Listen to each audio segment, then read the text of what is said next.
To open the roster manager, begin by selecting your KnoteSter icon on the desktop. From here, select Roster Manager on the menu.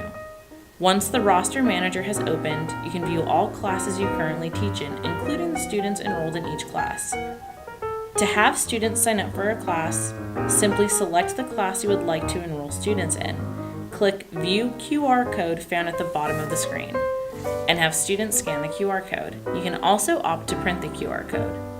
From the roster manager, you are able to access the archive manager through the purple file icon found at the bottom right corner of the window. This takes you to pre-recorded lessons, recent videos and images taken through the software, and gives access to PDFs, images, videos, and more found on your computer.